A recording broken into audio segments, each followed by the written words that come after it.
দাঁড়াও দাঁড়াও, এখানে বসো, এখানে একটু বসো। হ্যালো বন্ধুরা, সবাই কেমন আছো? আশা করছি ভালো আছো, আর আমরাও অনেক ভালো আছি। এত ভালো আছি যে দেখো গরমে অবস্থা পুরো খারাপ। তো দুপুরে রান্না বান্না পুরো কমপ্লিট, এবার হচ্ছে খাওয়া দাওয়ার পালা। ডিস্টার্ব করো না শোনা। তো এবারে সবাইকে খেতে দেবো, তো ভাবলাম যে খেতে দেওয়ার আগে তোমাদের সঙ্গে একটু শেয়ার করি যে আজকে কী কী রান্না করলাম।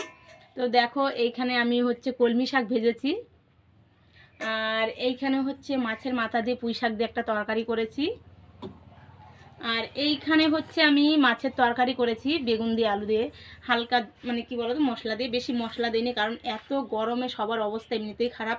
আর বেশি মশলার জিনিস আপাতত আমার মনে হয় যে খাওয়া উচিত না এত গরমে।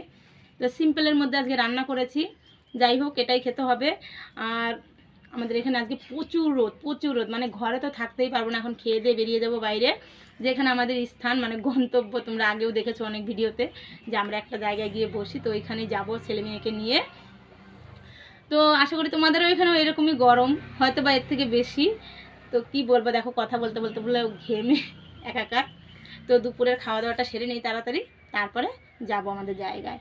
তো ঠিক আছে, সবাই ভালো থেকো, সুস্থ থেকো। আর সবাইকে বারবার একটাই কথা বলি যে রোদ্রে গরমে তোমরা কম বেরোবে, কাজ মানে না থাকলে বেরোবেই না। এতটা গরমে কার কি হয় কখন কেউ বলতে পারবে না। তো সবাই সাবধানে থেকো, এটাই বলার। তো ভালো থেকো, সুস্থ থেকো, টাটা।